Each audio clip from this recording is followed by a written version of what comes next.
पढ़ते हैं हम reflection of sound and echo.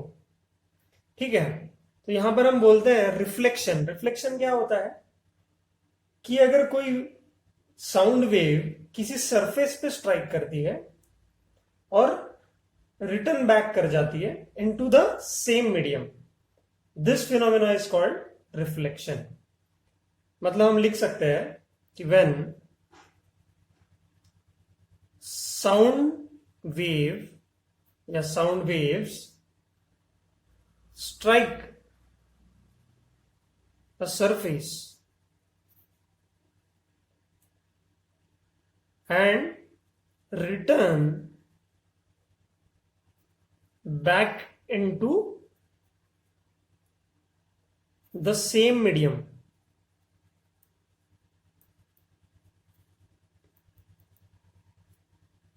right?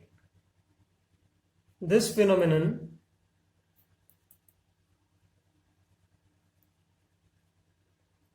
is called reflection, is called reflection। ठीक है, तो रिफ्लेक्शन की डेफिनेशन तो हमें समझ गई। फिर अब लॉज ऑफ रिफ्लेक्शन क्या है? लॉज ऑफ रिफ्लेक्शन, कुछ रूल्स रेगुलेशन, रिफ्लेक्शन स्पेलिंग गलत हुई, तो हम बोलते हैं कि the angle of incidence should be equal to angle of reflection.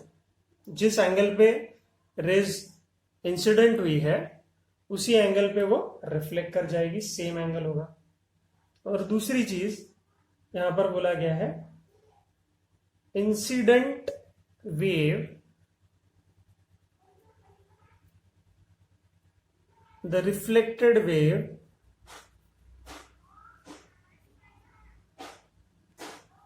and normal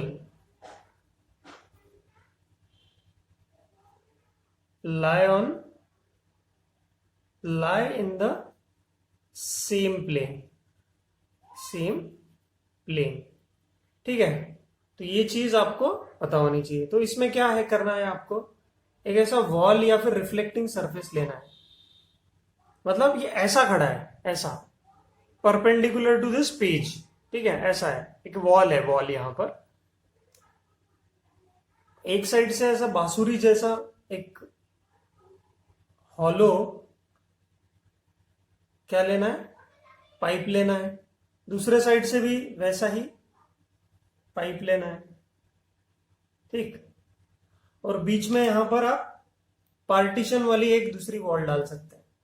मतलब ये भी ऐसी वॉल होगी, ऐसे परपेंडिकुलर, ऐसे ये ऐसी वॉल हो गई और ये ऐसे वॉल हो गई। ठीक है, so now here we can place a TikTok watch जो टिक टिक टिक टिक टिक टिक ऐसे मूव करती है ना, इसका साउंड। मतलब स्टॉप वॉच भी रख सकते हैं यहां पे। और दूसरे साइड में आप किसी ऑब्जर्वर को रख लो, यहां पे उसके कान रख लो ऑब्जर्वर के। ठीक है, जिससे वो सुन पाए। So what will happen, we will experience कि यहां पर जब भी इन दोनों के एंगल सेम होते हैं, अगर आपने एक का एंगल 40 डिग्री रखा और दूसरे का 70 डिग्रीज रखा विथ नॉर्मल, ये नॉर्मल है, ये नॉर्मल है। नॉर्मल मतलब क्यों? क्योंकि इस वॉल से ये परपेंडिकुलर है। ठीक है, ऐसे।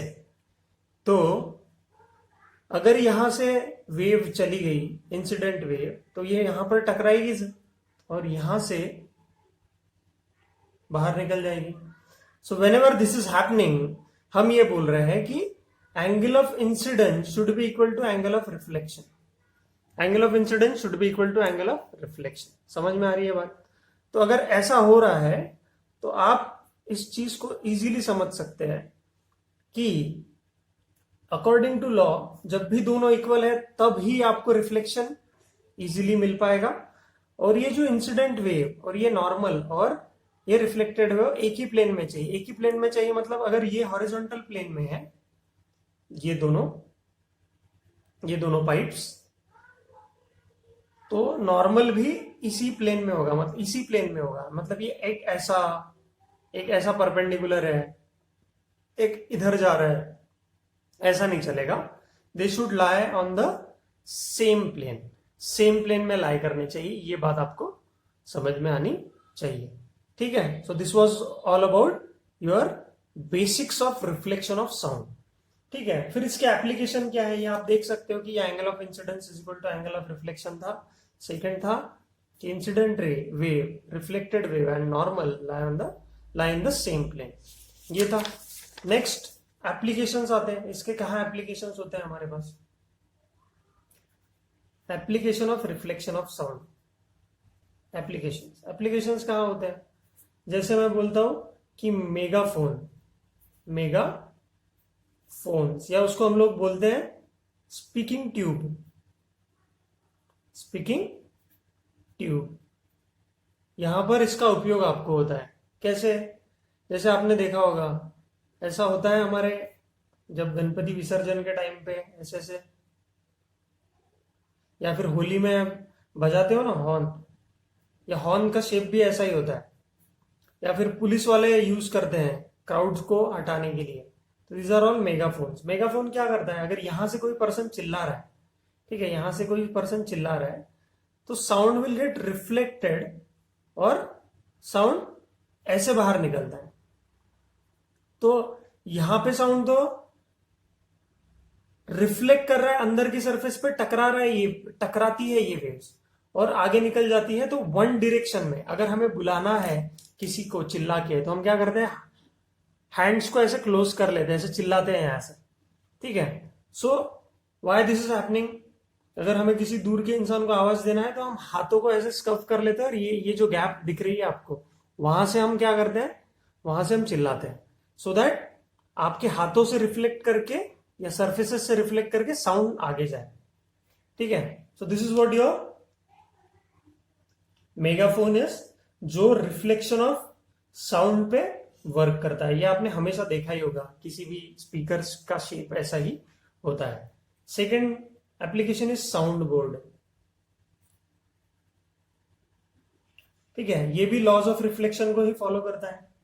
आपने देखा होगा कि बड़े बड़े हॉल्स में, ऑडिटोरियम्स में स्पीकर्स लगे हुए होते हैं, ऐसे रिफ्लेक्टिंग सरफेस होते हैं, इनको हम बोलते हैं कॉनकेव रिफ्लेक्टिंग सरफेस। क्या बोलते हैं इनको? Concave reflecting surface. तो क्या होता है, इसका एक पॉइंट है फोकस। यहां पे हम साउंड बॉक्स अगर रखते हैं तो साउंड तो हर डायरेक्शन में जाएगा। अगर सामने जाने वाला साउंड है आगे, तो वो तो आगे जाएगा, लेकिन कुछ साउंड पीछे भी जाने वाला होता है। सपोज पीछे जा रहा है, तो पीछे ऐसा जाएगा कि it will reflect in a straight line. If मतलब यहां पे हम बोलते हैं this portion is called as focus. अगर हम फोकस पे स्पीकर को रखते हैं of a concave reflecting surface, so ray of light waves of sound will reflect and go parallel to each other, तो सामने जाएगी।